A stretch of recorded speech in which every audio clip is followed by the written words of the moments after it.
Hello बच्चों, I hope आप सब बढ़िया होंगे और आगे आने वाले एग्जाम्स की जम के तैयारी कर रहे होंगे।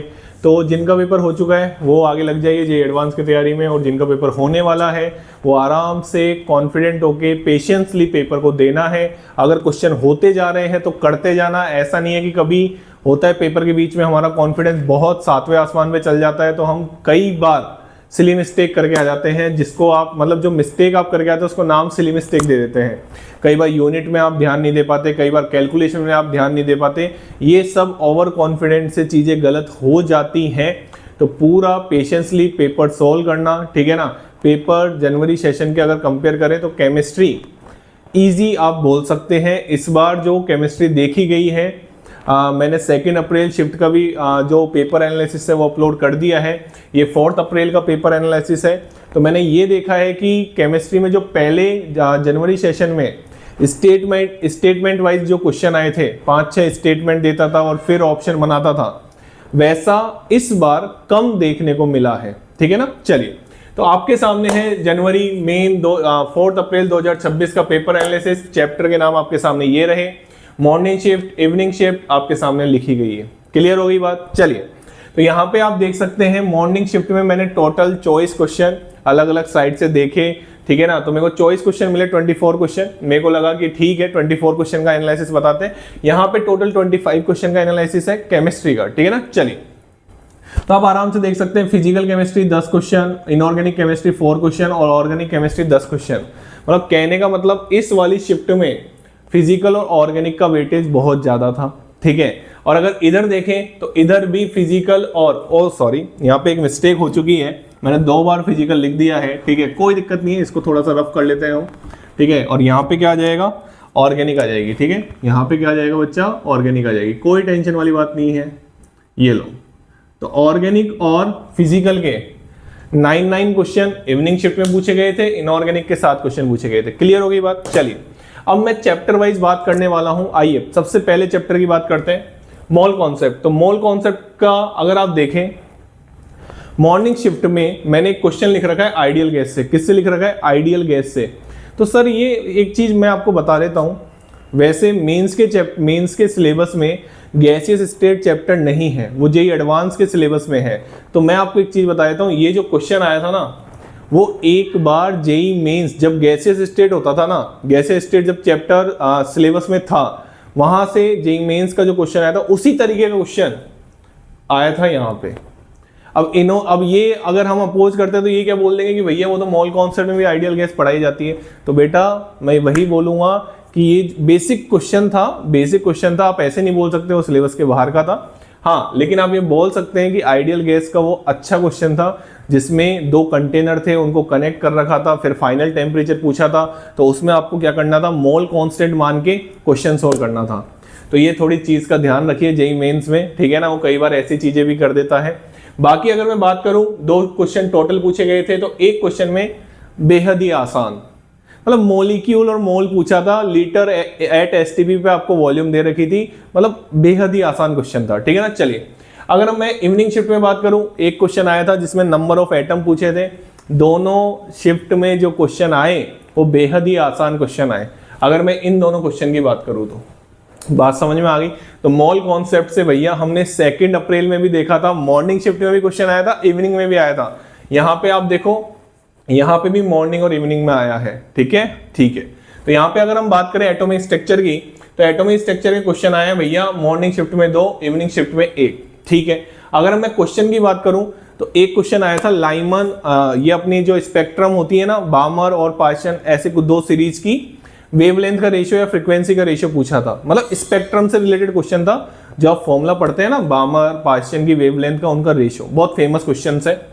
फिर एक क्वेश्चन आया क्वांटम नंबर से, बेहद ही आसान। अच्छा, मैं एक चीज बता दूं कि मैंने जो 2 अप्रैल शिफ्ट देखी और जो 4 अप्रैल शिफ्ट देखी, उसमें क्वांटम नंबर का ये पहला क्वेश्चन है, ठीक है। इवन जनवरी सेशन की बात करूं तो बहुत कम क्वेश्चन क्वांटम नंबर के आए। तो हो सकता है कि आगे वाले पेपर्स में क्वांटम नंबर के क्वेश्चन आए। तो एक क्वेश्चन क्वांटम नंबर का था। फिर एक क्वेश्चन बोर का, बेहद ही आसान क्वेश्चन था, रेडियस ऑफ nth। हाँ, मैं इस क्वेश्चन में कहूंगा कि 5 रेडियस को आपको कंपेयर करना था, ठीक है। तो ये थोड़ा लेंथी आप बोल सकते हैं, लेकिन आसान था। Radius of nth Bohr orbit आप कैसे देते हैं बताओ, a0n² z। जी हाँ, तो वहां से ये क्वेश्चन पूछा गया था। क्लियर हो गई बात। चलिए इसके बाद अगर मैं बात करूं थर्मोडायनेमिक्स की, तो एक क्वेश्चन मॉर्निंग शिफ्ट में पूछा गया था और एक क्वेश्चन इवनिंग शिफ्ट में पूछा गया था। आप आराम से देख सकते हैं, यहां पे मैंने लिखा है CV, CP और W। कहने का मतलब क्या है, heat capacity at constant volume, heat capacity at constant pressure और वर्क डन, तीनों को रिलेट करके दो स्टेटमेंट आए थे, उससे आपको क्वेश्चन पूछा था। ठीक है ना। चलिए अब मैं अगर एक स्टेटमेंट तो CV और CP से रिलेटेड था और एक स्टेटमेंट था वर्क डन से रिलेटेड, आसान क्वेश्चन था। यहां पे भैया थर्मोकेमिस्ट्री का क्वेश्चन देखने को नहीं मिल रहा था। 2 अप्रैल में कोई थर्मोकेमिस्ट्री का क्वेश्चन नहीं था, तो 4 अप्रैल में उन्होंने इवनिंग शिफ्ट में थर्मोकेमिस्ट्री का एक क्वेश्चन डाल दिया और वो भी आया था फॉर्मेशन ऑफ एंथैल्पी से क्वेश्चन। जो आप लो लगाते हैं ना, 2-3 रिएक्शन को मर्ज करके एक रिएक्शन निकालते हैं, फिर उसकी एंथैल्पी ऑफ फॉर्मेशन निकालते हैं, वैसा क्वेश्चन था। ठीक है ना, इजी क्वेश्चन था। इसके बाद केमिकल इक्विलिब्रियम, ये जो क्वेश्चन आया ना भाई साहब, मतलब ये मानो कि जिसने है ना मतलब थोड़ी बहुत भी तैयारी करी होगी ना मेंस की, मतलब मेंस छोड़ो, आप बोर्ड की तैयारी करी होगी ना, कैरेक्टरिस्टिक ऑफ के इक्विलिब्रियम, इसमें क्या था, एक रिएक्शन दे रखी थी, मान लो A+B से C बन रहा है, तो उसका दे रखा था Kp, और ये क्वेश्चन ने पूछ लिया था 1/3A + 1/3B और फिर 2C, इसका Kp पूछ लिया था। आई थिंक 3C था, जो भी था, ऐसा Kp के बेस पे क्वेश्चन था। कैरेक्टरिस्टिक ऑफ के इक्विलिब्रियम बेहद ही आसान क्वेश्चन था, जिसमें एनसीईआरटी में भी रिलेशन दे रखा है, अगर आप किसी का इक्विलिब्रियम कांस्टेंट को मल्टीप्लाई करते हैं तो वो पावर में चल जाता है, ऐसा आपने पढ़ा भी होगा, आसान क्वेश्चन था। उसके बाद एक क्वेश्चन आया था, हाँ ये क्वेश्चन थोड़ा लेंथी क्वेश्चन था, आप ये बोल सकते हैं आपको पहले के इक्विलिब्रियम निकालना था और फिर डेल्टा G0 में रखना था, और आपसे क्वेश्चन ने डेल्टा G0 पूछा था। लेंदी था, मैं मान सकता हूं, क्योंकि उन्होंने पहले के इक्विलिब्रियम निकलवाया आपसे और फिर डेल्टा G0 निकलवाया। ठीक है, डेल्टा G0 का फॉर्मूला आप -RT log के लगाई, ln के लगाई सकते हैं, कैलकुलेशन भी थी और लेंदी भी था। चलिए इसके बाद आयनिक इक्विलिब्रियम की बात करें, दोनों शिफ्ट में एक एक क्वेश्चन पूछा गया था। एक क्वेश्चन बेसिक बफर का था। अच्छा एक चीज ध्यान रखें कि यहाँ पे अगर हम ध्यान से देखें तो टाइट्रेशन के क्वेश्चन 2 अप्रैल वाली शिफ्ट में भी आए थे। बेसिक बफर का क्वेश्चन, बफर का जो पहला क्वेश्चन आया है वो 4 अप्रैल की मॉर्निंग शिफ्ट में आया, सिंपल क्वेश्चन था।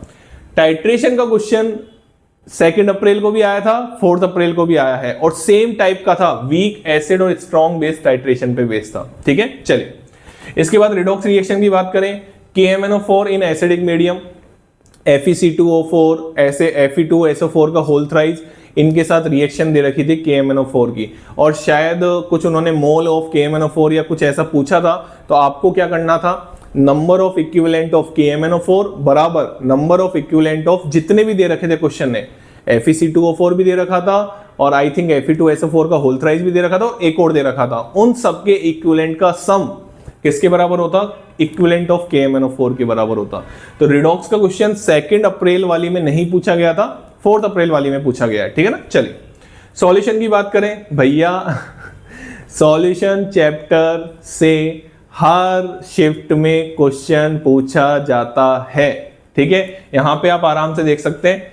ये क्वेश्चन आप थोड़ा सा ये मानिए कि उन्होंने दो कॉन्सेप्ट को एक साथ मिला दिया, जैसे एक बार कभी जेईई एडवांस ने किया था। ठीक है, तो डेल्टा टीबी और RLVP दोनों को लिंक किया था उन्होंने, डेल्टा टीबी का फॉर्मूला लगा के RLVP, ऐसे क्वेश्चन आपने बहुत करे होंगे, उन दोनों के लिंक से क्वेश्चन था। जरूरी नहीं है डेल्टा टीबी हो, डेल्टा TF भी हो सकता है। ठीक है, तो ऐसे क्वेश्चन लिंक करने वाले भी पूछे जाते हैं, आप आराम से देख लीजिए। ठीक है, फिर एक क्वेश्चन आया था ऑस्मोसिस से, अच्छा क्वेश्चन था, आराम से उन्होंने डायग्राम बना रखा था, एक तरफ शायद K4FeCN6 लिख रखा था, एक तरफ FeCl3 सॉल्यूशन लिख रखा था और 4 पॉइंट दे रखे थे, और फिर उसमें से आपको करेक्ट स्टेटमेंट देखना था। तो सही क्वेश्चन था, मैं ये बोलूंगा। ठीक है ना। चलिए इसके बाद इलेक्ट्रोकेमिस्ट्री से मॉर्निंग शिफ्ट में कोई क्वेश्चन नहीं देखा गया। इसके बाद अगर मैं बात करूं इवनिंग शिफ्ट में, नॉन्स इक्वेशन के बेस पे क्वेश्चन था, आसान क्वेश्चन था। ठीक है ना। चलिए केमिकल काइनेटिक्स की बात करें भैया, फर्स्ट आप ये मानिए कि जब मैं 2 अप्रैल शिफ्ट का पेपर एनालिसिस आप सभी को बता रहा था, तो उसमें फर्स्ट ऑर्डर के क्वेश्चन देखना। फर्स्ट ऑर्डर केमिकल काइनेटिक्स में one of the most important order of reaction होती है और सबसे बड़ी और होती है। फर्स्ट ऑर्डर रिएक्शन बहुत बड़ी आपको बहुत अच्छे से बहुत तरीके से पढ़ाई जाती होगी। पहले फर्स्ट ऑर्डर के फॉर्मूले निकाले जाते हैं, ये फॉर्मूले के बेस पे क्वेश्चन था, फॉर्मूले के बेस पे क्वेश्चन था। फ्रैक्शन अल्फा पूछा था उन्होंने, अल्फा पूछा था अल्फा 1 माइनस ई की पावर माइनस के टी, जो आप आराम से आपको मतलब कैलकुलेशन करके टीचर फॉर्मूला निकालना सिखाता है, केवल वो फॉर्मूला पूछा था, इतना आसान क्वेश्चन था। तो ऐसा नहीं था कि पेपर है ना पूरा ही लेंदी आता है या पूरा ही हार्ड आता है, ऐसा नहीं होता। अब देखो ना क्वेश्चन का लेवल तो देखो, मतलब 10 सेकंड में क्वेश्चन, मतलब 10 सेकंड में 10 सेकंड तो मैंने बहुत ज्यादा बोल दिए। अगर कोई बहुत ही शातिर बच्चा होगा ना, उसको तो बिल्कुल तरीके से चमक जाता होगा 2-3 सेकंड में कि इसका आंसर 1 माइनस ए की पावर माइनस के टी होता, ठीक है ना। चलिए, इसके बाद 2 क्वेश्चन इवनिंग शिफ्ट में पूछे गए थे।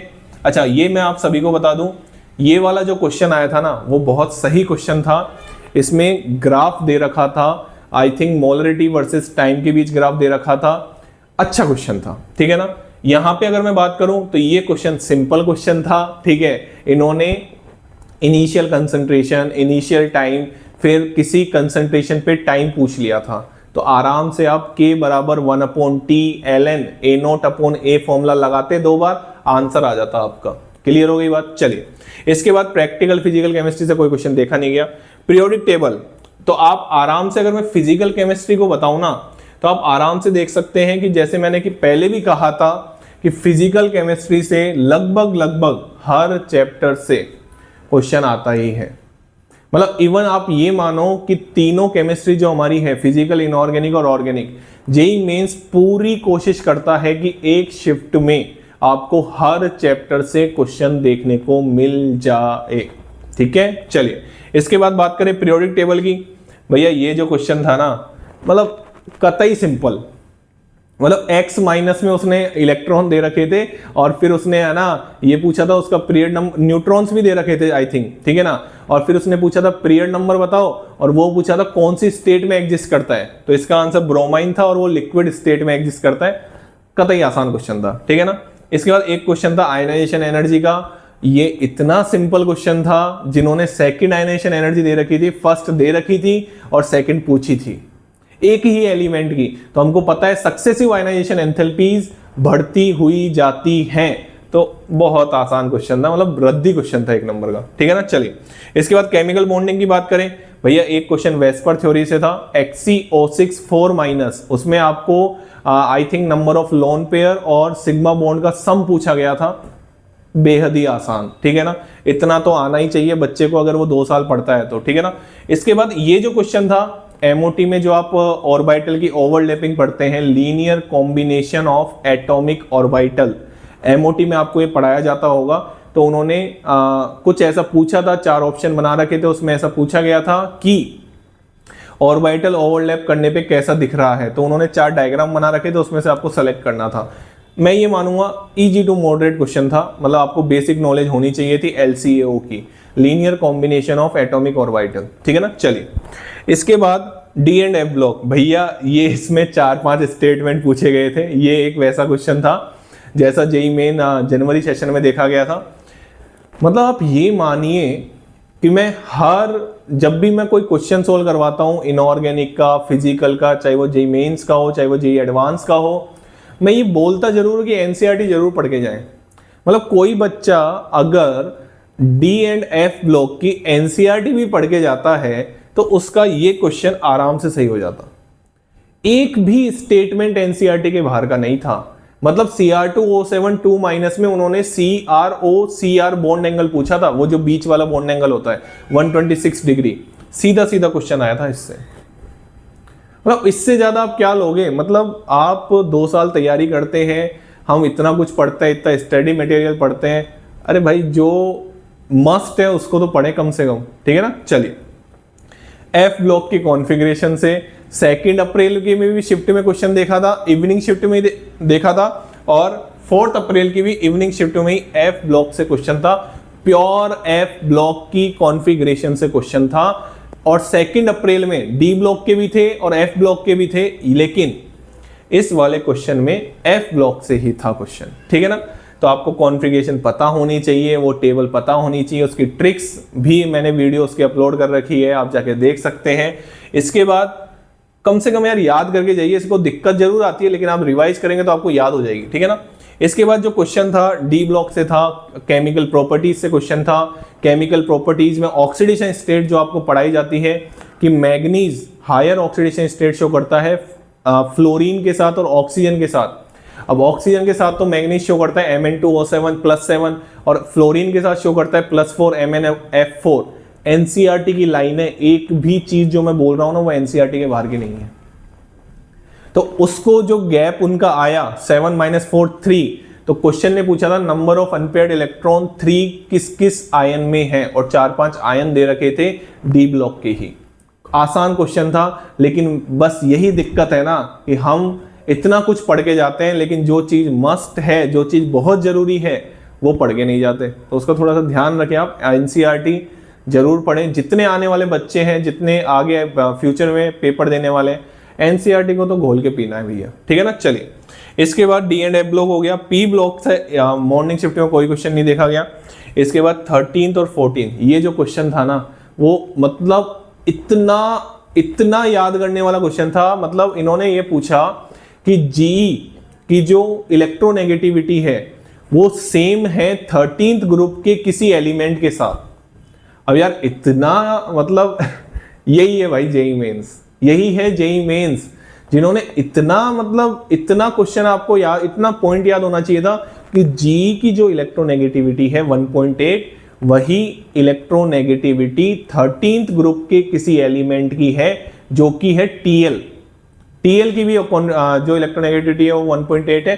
4-5 स्टेटमेंट दे रखे थे, करेक्ट पूछा था। ये तो भैया उसी बच्चे का सही हुआ होगा जिसने पूरी तरीके से वो एनसीईआरटी की जो टेबल होती है उसमें एटॉमिक रेडियस का ऑर्डर, आयनाइजेशन एंथैल्पी का ऑर्डर, इलेक्ट्रोनेगेटिविटी का ऑर्डर, जो हम याद करने को भी बोलते हैं कि एनसीईआरटी का तो एग्जैक्ट याद करके जाओ, उसी बच्चे का ये क्वेश्चन सही हुआ होगा, ठीक है ना। चलिए इसके बाद कोऑर्डिनेशन की अगर मैं बात करूं, सीएफटी मस्ट है। मैग्नेटिक मूवमेंट, सीएफटी और मैग्नेटिक मूवमेंट का मैच द कॉलम पूछा था, आसान था बिल्कुल।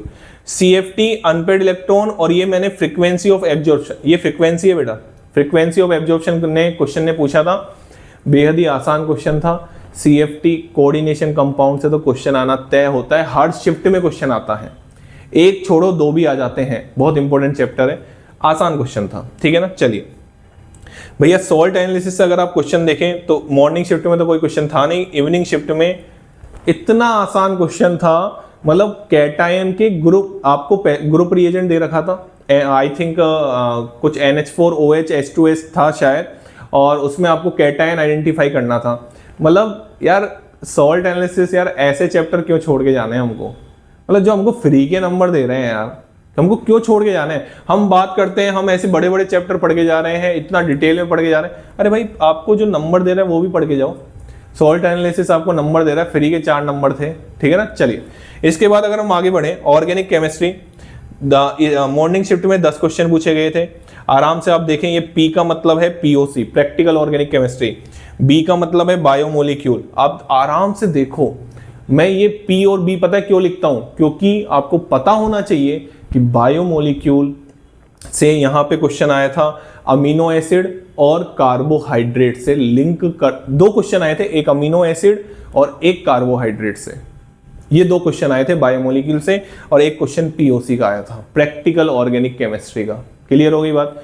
फिर अगर इवनिंग शिफ्ट में बात करें तो एक क्वेश्चन बायोमोलिक्यूल का आया था और एक क्वेश्चन प्रैक्टिकल ऑर्गेनिक केमिस्ट्री का आया था, एस्टिमेशन ऑफ सल्फर वाला, कैरियस मेथड से क्वेश्चन आया था। आपको पढ़ाया जाता है और जब भी मैं पढ़ाता हूं ना तो मैं यही बोलता हूं कि जेईई मेंस में इसका क्वेश्चन आना तय है, बिल्कुल फिक्स बात है कि प्रैक्टिकल ऑर्गेनिक केमिस्ट्री का एक क्वेश्चन तो कम से कम आएगा ही। लगभग हर शिफ्ट में देखा गया है, हाँ कई शिफ्ट में आता भी नहीं है, लेकिन हाँ मैक्सिमम शिफ्ट में आता है।